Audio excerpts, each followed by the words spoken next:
आमच्या MSCBचे chief engineer जे Maharashtra शासनामध्ये chief engineer होते त्यांचा आज यवतमाळ जिल्ह्यामधून प्रवेश झाला।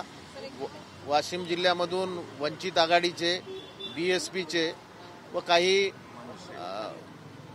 मनसेचे असे अनेक प्रवेश या ठिकाणी यवतमाळ वाशिम लोकसभा मतदारसंघामध्ये मोठ्या प्रमाणावर आज माननीय पक्षप्रमुख उद्धव बाळासाहेब ठाकरे यांच्या नेतृत्वात या ठिकाणी प्रवेश झाले।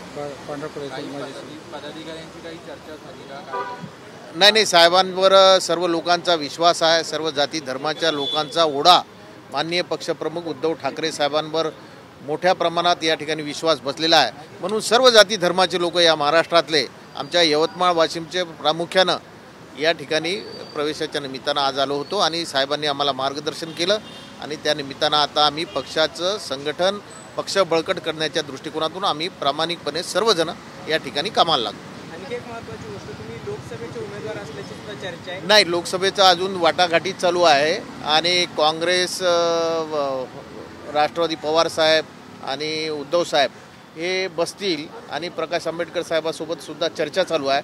त्याच्यामुळे कोणाची उमेदवारी या ठिकाणी फिक्स झालेली नाही। जे काही उमेदवार आमच्या ज्या पक्षाच्या हिश्श्याला जातील, फक्त कोणत्याही पक्षाला गेली तरी आम्ही प्रामाणिकपणे या महाराष्ट्रामध्ये यवतमाळ वाशिमची कोणत्याही पक्षाला उमेदवारी मिळाल्यानंतर आम्ही प्रामाणिकपणे काम करून ते विजयश्री आम्ही खेचून आणू। संजय राठोड यांच्या विरोधात तुम्ही उभे होते, यावेळी तुम्ही तयार आहात का? नाही, पक्षप्रमुख जे आदेश देतील ते तर आम्हाला मान्यच आहे। पक्षप्रमुखाच्या बाहेर नाहीत, ते जे आदेश सांगतील त्या पद्धतीने आम्ही निश्चितपणे काम करू।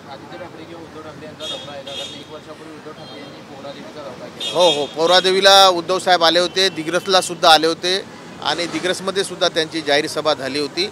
आता पक्षप्रमुखांनी सांगितलेलं आहे की यवतमाळ वाशिममध्ये ते प्रत्येक तालुक्यात जाणार आहेत आणि प्रत्येक तालुक्यात त्यांचा कार्यक्रम आम्ही आता निश्चित करणार आहोत आणि आम्ही 6 विधानसभा मतदारसंघात त्यांचा दौरा राहणार।